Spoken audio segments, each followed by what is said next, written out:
പൊതുയിടങ്ങളിൽ നിന്നും തെരുവ് നായ്ക്കളെ നീക്കണമെന്ന കോടതി ഉത്തരവിനെതിരെ മൃഗസ്നേഹികൾ സമർപ്പിച്ച അപേക്ഷ സുപ്രീം കോടതി തള്ളി.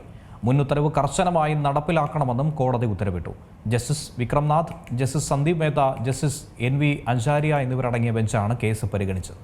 പൊതുസ്ഥലങ്ങളിൽ നിന്നുള്ള തെരുവുനായ്ക്കളുടെ നിയന്ത്രണവുമായി ബന്ധപ്പെട്ട് animal welfare board of India പുറപ്പെടുവിച്ച സ്റ്റാൻഡേർഡ് ഓപ്പറേറ്റിംഗ് നടപടിക്രമങ്ങളെ ചോദ്യം ചെയ്തുകൊണ്ടുള്ള അപേക്ഷയാണ് പരമോന്നത കോടതി നിരസിച്ചത്. തെരുവുനായ്ക്കളെ മാറ്റുന്നതുമായി ബന്ധപ്പെട്ട മുൻ ഉത്തരവ് കർശനമായി നടപ്പിലാക്കണമെന്നും സുപ്രീം കോടതി അധികൃതർക്ക് നിർദ്ദേശം നൽകി. 2025 നവംബറിലാണ് തെരുവുനായ പ്രശ്നത്തിൽ സുപ്രീം കോടതി ഏറ്റവും നിർണായകമായ ഒരു ഉത്തരവ് പുറപ്പെടുവിച്ചത്. സ്കൂളുകൾ, ആശുപത്രികൾ, ബസ് സ്റ്റാൻഡുകൾ, റെയിൽവേ സ്റ്റേഷനുകൾ, സ്പോർട്സ് കോംപ്ലക്സുകൾ തുടങ്ങി പൊതുസ്ഥലങ്ങളിൽ നിന്നും തെരുവുനായ്ക്കളെ മാറ്റുന്നത് ഉറപ്പാക്കാൻ കഴിഞ്ഞ വർഷം ഈ ബെഞ്ച് അധികാരികൾക്ക് വേണ്ട വിധത്തിലുള്ള നിർദ്ദേശം നൽകിയിരുന്നു. കുട്ടികൾക്ക് നേരെയുള്ള തെരുവുനായ ആക്രമണങ്ങളെ അതീവ ഗൗരവത്തോടെയാണ് നോക്കിക്കാണുന്നതെന്ന് പറഞ്ഞ കോടതി രാജ്യത്തെ തെരുവുനായ ആക്രമണങ്ങളുടെ കണക്ക് നിരത്തുകയും ചെയ്തു. ജില്ലാതലത്തിൽ പൂർണ്ണതോതിൽ പ്രവർത്തിക്കുന്ന ABC സെന്റർ വേണമെന്നും ആന്റി റാബീസ് വാക്സിൻ കർശനമായി ഉറപ്പാക്കണമെന്നും ആ വിധിയിൽ പരാമർശിക്കുന്നുണ്ട്. തെരുവുനായ ശല്യം ഭീകരമായ അവസ്ഥയിലേക്ക് എത്തിയതിന് പൂർണ്ണ ഉത്തരവാദികൾ സംസ്ഥാന സർക്കാരുകൾ തന്നെയാണെന്നും കോടതി ചൂണ്ടിക്കാട്ടുകയുണ്ടായി. നായ്ക്കളെ പുനരധിവാസ കേന്ദ്രങ്ങളിലേക്ക് മാറ്റണമെന്നും എവിടെ നിന്നാണോ ഇവയെ പിടികൂടിയത് അതേ സ്ഥലത്തേക്ക് തിരികെ വിടരുതെന്നും കോടതി എടുത്തു പറഞ്ഞു. ഇതിനെ തുടർന്ന് ഈ നിർദ്ദേശങ്ങൾ പിൻവലിക്കണമെന്നാവശ്യപ്പെട്ട് മൃഗസ്നേഹികളും മൃഗസംരക്ഷണ സംഘടനകളും നിരവധി അപേക്ഷകളാണ് കോടതിയിൽ സമർപ്പിച്ചത്.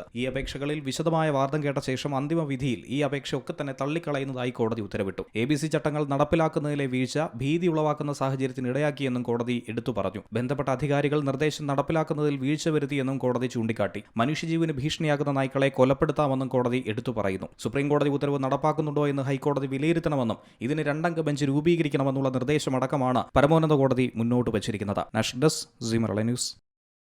ഏറ്റവും പുതിയ വാർത്തകളും വിശേഷങ്ങളും വിരൽത്തുമ്പിലറിയാൻ സീ മലയാളം ന്യൂസ് എല്ലാ ഡിജിറ്റൽ പ്ലാറ്റ്ഫോമുകളിലും ലഭ്യം.